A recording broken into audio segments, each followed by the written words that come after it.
आज का प्रमुख विषय जो है 10 तारीख को हल्का स्तरीय एक तो मीटिंग आयोजित की जाएगी पार्टी के कार्यकर्ताओं की, जिसमें हजारों कार्यकर्ता यहाँ पे शामिल होंगे। वीर भवन में आयोजित की जाएगी। और दूसरा, जो गवर्नमेंट के द्वारा कल्याणकारी योजनाएं लागू की गई हैं उनका फ़ायदा जो है जनता तक पहुँचे, ऐसा हम सुनिश्चित करेंगे। और आगे हम प्रोग्राम बनाएंगे, गांव-गांव में जाकर के जनसभाएं करके लोगों को हर नागरिक से संपर्क करने का काम करेंगे। और उस कार्यक्रम में, उस मीटिंग में हम ड्यूटी लगाएंगे कब कब हमने कहाँ जाना है। तो इसलिए ये मीटिंग बहुत महत्वपूर्ण है, क्योंकि सरकार ने इतने काम कर दिए हैं जिनकी यानी जानकारी देना और उनका लाभ पहुँचाना बहुत ज़रूरी है। जिस तरह से हरियाणा के मुख्यमंत्री श्री मनोहर लाल जी ने फैमिली आईडी से जो जोड़ा है, जिस तरह से सारी सुविधाएं जो हो वो फैमिली आईडी से मिलेंगी। बहुत सारी सुविधाएं हैं जिसमें अगर फैमिली आईडी में 60 साल उम्र हो जाएगी तो अपने आप पेंशन बन के घर आ जाएगी। इसी तरीके से अगर फैमिली आईडी में 1,80,000 रुपये इनकम है तो उसका बीपीएल कार्ड बन जाएगा। फैमिली आईडी में अगर 3 लाख से कम आय है तो उसमें आयुष्मान कार्ड बन जाएगा।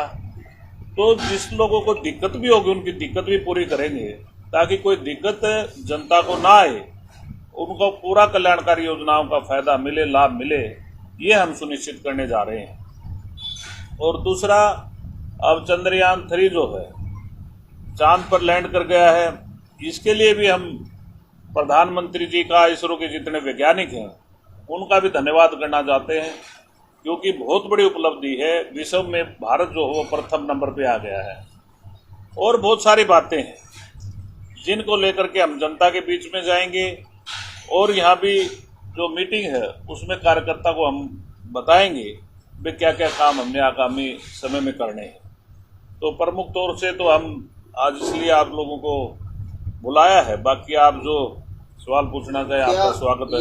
ये समझा जाए, जो धर्मवीर सैनी पिछले 4 साल से शांत बैठा था, अब मुख्यमंत्री के द्वारा उनको कोई ऑक्सीजन दे दी, चुनाव लड़ने का कोई इशारा कर दिया। ऐसा है, देखिए, मैं पार्टी का सक्रिय कार्यकर्ता हूं और मेरे को सबका आशीर्वाद प्राप्त है, मुख्यमंत्री जी का भी, पार्टी के प्रदेशाध्यक्ष जी का भी, क्योंकि पार्टी जो है वो जीतने वाले उम्मीदवार को मौका देगी और उसमें मैं सक्षम हूं सीट निकालने के लिए।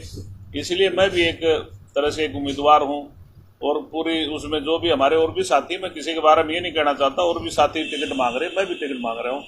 और मौका दिया पार्टी ने तो मैं चुनाव लड़ूंगा 100%। बीजेपी में एक अनाज 100 बीमार वाला काम है, क्योंकि बहुत सारे टिकट मांगने के लिए ज़्यादा कैंडिडेट्स हैं, टिकट एक को ही मिलेगी। ऐसे में आपको लगता है कि आपको टिकट मिल पाएगी? देखिएगा, मैंने कहा है जो जीतने वाला उम्मीदवार और जो मजबूत उम्मीदवार है उसको टिकट मिलेगी। और मैं सारी जो जिन पे भी टर्म कंडीशन है उन पर मैं खराब करता हूँ और मैं 100% जुटता हूँ, क्योंकि देखो, पार्टी लोकतांत्रिक पार्टी और विश्व की सबसे बड़ी पार्टी है, मजबूत पार्टी है। स्वाभाविक है कि उसमें सारे उम्मीदवारों की संख्या ज़्यादा होगी, क्योंकि जीतने वाली पार्टी ही उम्मीदवार तो आएंगे। पर मैं सबका सम्मान करता हूँ, सबने मांगने का अधिकार है, परंतु मैं अपना दावा अपने हिसाब से पेश करूंगा और मैंने पेश भी किया है, तो उम्मीद है मेरे को मिलेगी। विपक्ष के जो विधायक है अभी हाल में शहीदों में, उनके द्वारा बीजेपी के जो कार्यकर्ता हैं शहीदों में, उनको नाम दिया गया है टुकड़े टुकड़े गैंग। इस पर आप क्या कहेंगे? टुकड़े टुकड़े गैंग तो कांग्रेस पार्टी है, जिनका कोई अनुशासन नहीं है। अलग अलग अपनी रैलियां कर रहे हैं, अलग अलग अपने जलसे कर रहे हैं, अलग अलग मीटिंग कर रहे हैं। देखो प्रदेश में क्या हाल है, देश में क्या हाल है। कांग्रेस नामात्र की रह गई है, थोड़े बहुत नेता रह गए हैं, और वो भी आने वाले समय में बहुत सारे बीजेपी में शामिल हो जाएंगे।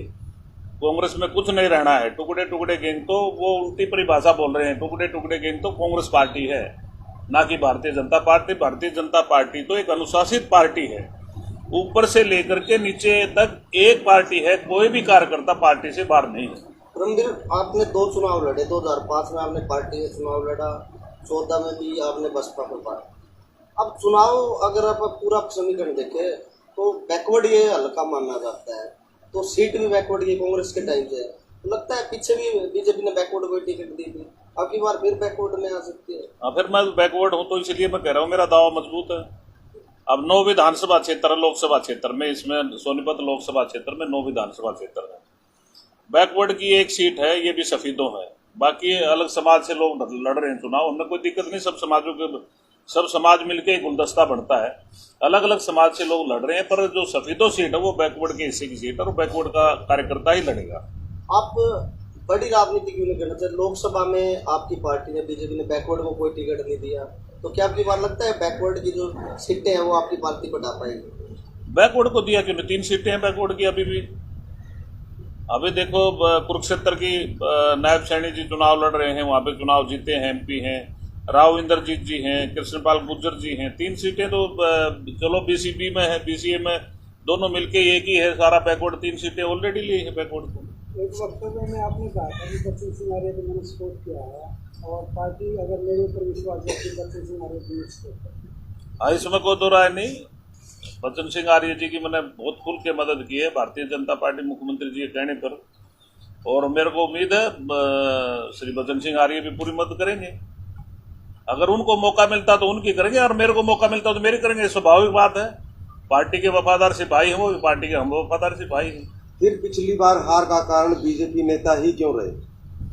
मैं नहीं समझता बीजेपी के नेता रहे। हार किसके कारण हुई? हार तो प्रजातंत्र है, लोकतंत्र है, इसमें होती रहती है। देखो पार्टी में किसको वोट जनता ने फैसला करना है। बाकी बहुत थोड़े मार्जिन से आ रहे हैं, काफी मजबूती से चुनाव लड़ा है। क्या सभी बीजेपी नेता एक थे पिछली बार? इसमें कोई दो राय नहीं, हर पार्टी के कार्यकर्ता ने मदद की है। अगर एक होते तो वो जीत जाते। जीतना हारना तो लोकतंत्र में जनता के हाथ में है, हमारे हाथ में नहीं है। हमने दबके मदद की है और हम तो आगे के लिए कह रहे हैं 100% तो हम लड़ेंगे। अगर और कोई लड़ता तो उसकी मदद करेंगे। 10 साल सरकार को हो जाएंगे, एंटी कंपेंसी भी एक बड़ा चैलेंज होगा। लगता है कि इस प्रकार का माहौल प्रदेश में कहीं कांग्रेस को भी कहीं ना कहीं अब ऑक्सीजन है इस बदलाव? कांग्रेस का कोई स्थान नहीं है, भ्रष्टाचार से भरी हुई पार्टी है। मैं बता रहा हूं आपको, भारतीय जनता पार्टी ने अमूलचूल परिवर्तन किया है हरियाणा में और देश में। आज 0 टॉलरेंस, 0 भ्रष्टाचार है। पूरी कोशिश जारी है। आप कोई भी काम देख लीजिए, ऑनलाइन कर दिया है। कहीं भी कागज उठा के आपको जाने किसी के दरवाजे पे जरूरत नहीं है, बल्कि जो टोटली काम है, जो कायदा कानून है, जो नियम बनाए गए हैं उसके तहत होता। आज किसी को सिफारिश करने की जरूरत नहीं है, आज किसी के पास जाने की जरूरत नहीं, आज किसी को पैसे देने की जरूरत नहीं। राव इंद्रजीत परेशान है और भी बड़े बड़े नेता आपके इस पोर्टल सिस्टम से नाराज है। देखिएगा, पोर्टल में बहुत ज्यादा फायदा है। मैं कल भी मुख्यमंत्री जी को सुन रहा था और जनता को सुन रहा था, तो बार बार लोग यही कह रहे थे जी हमारे जिस तरह से हमारे गांव में रजिस्ट्रियां हुई हैं लाल डोरा के अंदर, कभी हमने जिंदगी में सोचा भी नहीं था। अब सब पोर्टल पे चढ़ गई, हम प्रॉपर्टी के मालिक बन गए, हम कहीं भी जाके लोन ले सकते हैं, कहीं भी फायदा ले सकते हैं। तो इसलिए पोर्टल का बहुत फायदा है। अब आप फैमिली आईडी आपकी बन गई है। फैमिली आईडी में जब भी आपको इनकम की और एज की जब भी आपका उम्र हो जाएगी, या जब इतनी उम्र, इतना पैसा, आपकी इनकम इतनी है, तो अपने आप सुविधाएं मिलनी शुरू हो जाती हैं। कहीं जाने की जरूरत नहीं है आपने। 5 में आपने चुनाव लड़ा और आज तक सफेदों में कोई अच्छा डॉक्टर नहीं है, यहाँ पर कोई फैसिलिटी नहीं है, स्कूलों में मास्टर नहीं है, घरों में बिजली नहीं है। इस प्रकार के जो मुद्दे हैं वो कहीं ना कहीं चैलेंज आज सामने आ रहे हैं। देखिएगा, पूरा प्रयास, जितनी मेरे में ताकत थी, हारने के बाद लोग बना देंगे। जब पूछना, हम करके दिखाएंगे। हम उन आदमियों से नहीं है, बैठने वालों में नहीं है, हम काम करने में विश्वास रखते हैं।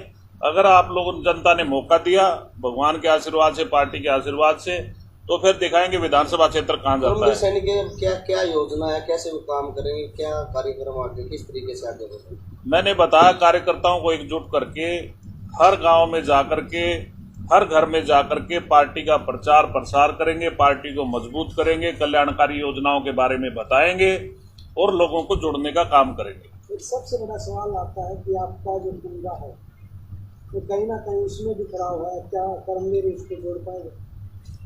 मैं समझता हूँ सब पार्टी को मजबूत करने के लिए काम कर रहे हैं, कोई भी बिखराव नहीं है।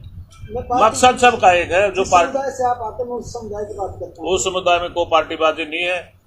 100% मेरे को पहले भी वोट दिया, 100% अब वोट देगा, मतलब ही नहीं उठता किसी प्रकार का। हमेशा मेरे साथ रहा है। कौन आदमी मेरे खिलाफ? एक आदमी बता दो आप कौन खिलाफ है। अब नहीं किसी की आकांक्षा, किसी की इच्छा किसी का दिल में हो तो उसको तो मैं कह नहीं सकता। 100% मेरा समाज मेरे साथ है, 36 बिरादरी मेरे साथ है। ऐसा नहीं है 36 बिरादरी का मैं कार्यकर्ता भाई हूँ, सबका मिलकर सबके काम आता हूँ। कर्मवीर सैनिक के जो कार्यकर्ता एक अलग रूप से जाने जाते हैं, क्या एक बार फिर वो पहले बाहर वो नज़ारे वो नजर आएंगे? ये तो आप 10 तारीख में देखना, बहुत सारे कार्यकर्ता, सभी कार्यकर्ता आएंगे और उसी जुनून के साथ दोबारा से मैदान में उतरेंगे। और हम तो जब भी चुनाव हुए हैं, जब से लेके आज तक एक दिन भी घर नहीं बैठे हैं। ठीक है, हमने ऐसा आयोजन नहीं करा भाई अलग से दिखे, परंतु हमारे जो कार्यकर्ता है वो लगातार जो है लोगों में हैं, और हम भी लोगों में सुख दुख में हर गांव में जाते हैं। हर संडे में यहाँ पे बैठता हूँ, हर जब भी बीच में कोई बात आती है तो हर गांव में जाता हूँ मैं। दुख है, सुख है, शादी है, हमारे जो भी कार्यकर्ता आम आदमी है सबके जाता हूँ मैं। एक साथी पत्रकार द्वारा एक वीडियो चलाई गई कल, जिसमें ऐसा कहा गया लोगों के द्वारा कि बीजेपी जब भी कोई सम्मेलन करती है, पन्ना प्रमुख सम्मेलन या कुछ हो, तो स्कूलों की छुट्टियां करवा दी जाती है। उससे कहीं ना कहीं पेरेंट्स भी, बच्चे भी और प्राइवेट स्कूल के जो पूरा टीम है यानी कि स्टाफ है सब नाराज नजर आए। मेरी नॉलेज में नहीं है, पर ठीक है, साधन अगर किसी भाई ने करे हैं और वो भी उसकी स्वेच्छा से करे हैं, स्कूल की स्वेच्छा से, उनकी नाराजगी में तो करे नहीं, उन्होंने अपनी मर्जी से दिए होंगे, कोई जबरदस्ती किसी के साथ नहीं है, ना सरकार जबरदस्ती करती है। अपनी स्वेच्छा से उन्होंने साधन दिए तो स्वेच्छा साधन गए हैं। और मैं नहीं समझता कि भाई उनको कोई जबरदस्ती लिए हों या कोई बात हो, छुट्टी कराई हो सकता है स्कूल में बच्चे छोड़ के फिर बसे गई हूँ।